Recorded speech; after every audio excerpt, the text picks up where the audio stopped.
Hello, today I'd like to demonstrate how to register early. In the previous video tutorial, I demonstrated how to register for fall classes in a later session after the term started. And in that case, there were very few options to choose from, and the student had to go look for the downtown campus, which might not have been his or her preferred campus.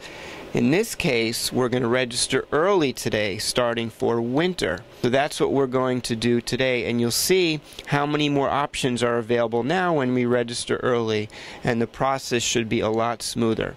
So let's get started. First step is to log in to one's MyBC page. We click here at the top of the website. Then we put in our student ID.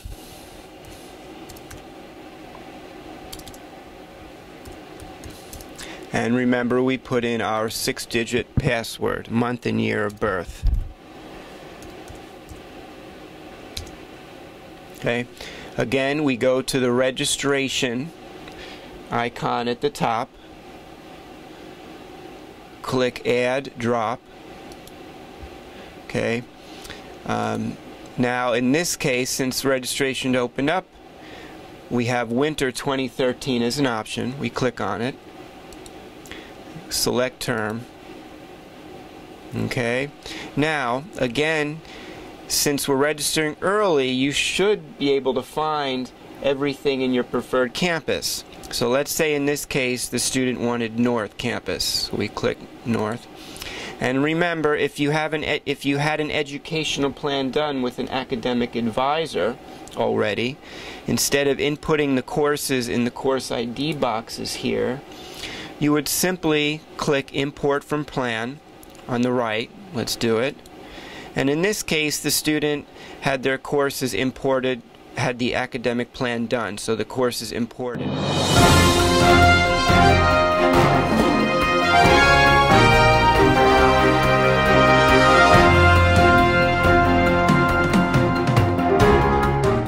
We have a reading, math with lab, and a college success skills class.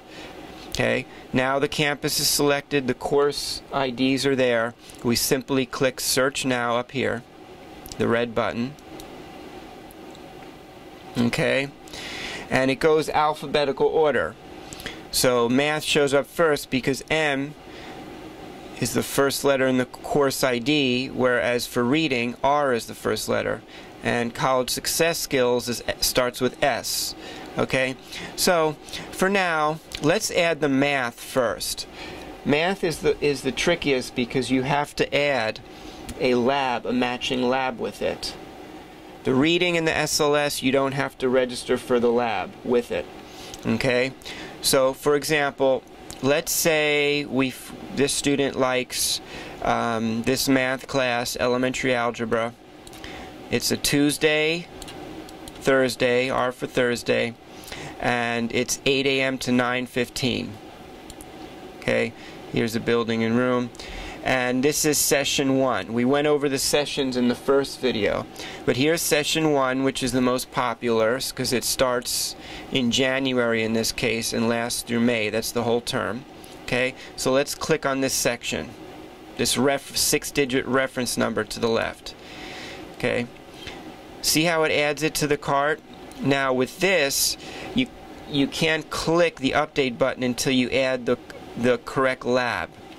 Okay. Now if you scroll all the way down to the bottom of all the math sections, you'll see, and these are all at North. Okay.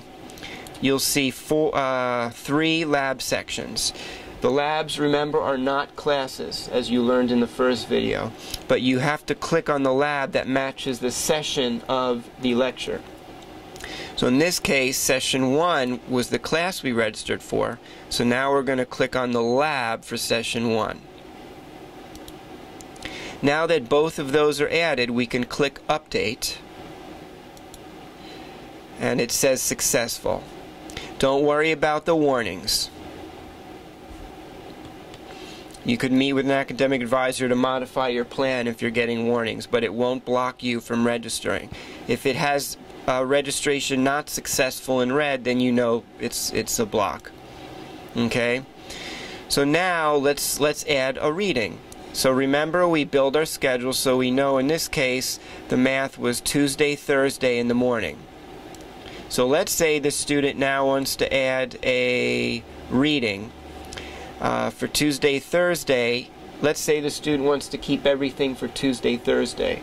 So since he or she's registering early, he or she will probably be able to do it. So here's a Tuesday, Thursday, 11 to 12:15, which is fine, or 9:30 to 10:45, because the other one I think got out at 9:15.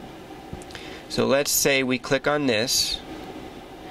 Okay, Tuesday, Thursday, 8 to 9:15, and then here's the reading for Tuesday, Thursday, 9:30 to 10:45. Okay, and for reading you don't have to add a lab separately. So let's click update. So now we have successful. Okay, we have the math, reading, okay, and the SLS, College Success Skills, is a college, you get college credits for it, unlike the math and reading preps. Those are remedial, so you don't get college credits for them, but you would need to complete them if those were your placement scores. But SLS you do get college credits for, and it's a course a student needs to take in their first term or two at Broward College, and it teaches one how to be a successful student in and outside of the classroom. So let's say in this one, for example, we have Thursdays or Tuesdays. Let's say the student wanted the Thursday only for 12:30 to 1:20. Click on the 6-digit reference number to the left. It adds it to the schedule, then we click the update. Again, nothing is finalized until you click update. The math with lab, reading, and SLS are added. Now to finalize, we view and print schedule down here, as I went over in the previous video. Okay, go to printer friendly, click here, alright, and print this out, very important. Okay, if this is your second term, you already have a student ID card, then you could just take the schedule to the bookstore to help you find your books, and the parking passes should be ready about a day or two before classes start. But in this case, remember, you have the payment deadline, and this is the amount to pay, and this is the deadline to pay. If this amount is not paid by December 10th, classes will be dropped. So remember, as I mentioned in the first video, check with financial aid if it's showing an amount that's owed. If you have aid and this amount is 0, that should mean the tuition is covered. But it's always important to double check with financial aid after you register for classes.